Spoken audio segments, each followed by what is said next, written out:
Hello mga beshi, gagawa po tayo ng special kutsinta na makunat. Gagamit po tayo ng 1 kilong asukal. Gagamit din po tayo ng 1 kilong kasaba. Ayan po mga beshi. At saka 1 kilong all-purpose flour. Ayan. Tapos po, gagamit po tayo ng lye. Yung po pinakamalit na measuring cup ang ating gagamitin. Tatlong malit na measuring cup lang po mga beshi.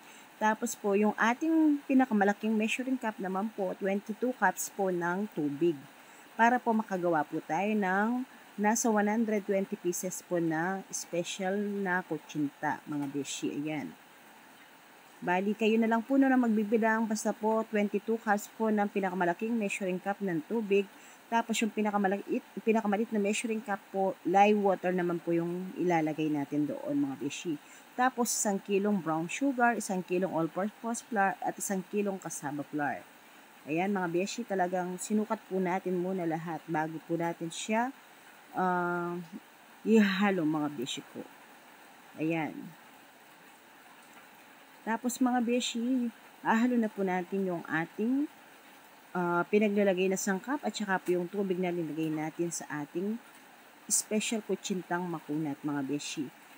Pagkatapos po ng mga beshi yung ating mga hulmahan, lalagyan po natin ng langis po ng latik. Ayan, nahihirapan po tayo dahil nagbibideo po yung ating sangkamay. Ayan mga beshi, yung sinala na po natin yung ating pinaglalagay na sangkap ng kutsinta, linagay na po natin sa ating hulmahan and then in-steam po natin siya ng 20 minutes. Ayan po. I-rest lang po natin siya bago natin lalagay sa ating bilao at saka sa ating mga tab order. Ayan na po yung ating masarap na special kutsinta, makunat, at masarap mga beshi ko. Ayan na po mga beshi ko yung ating masarap na naka-plating na special kutsinta. Meron din po tayo kutsintang with cheese. Ayan. Conforme po yan sa order ng ating mga suki mga beshi.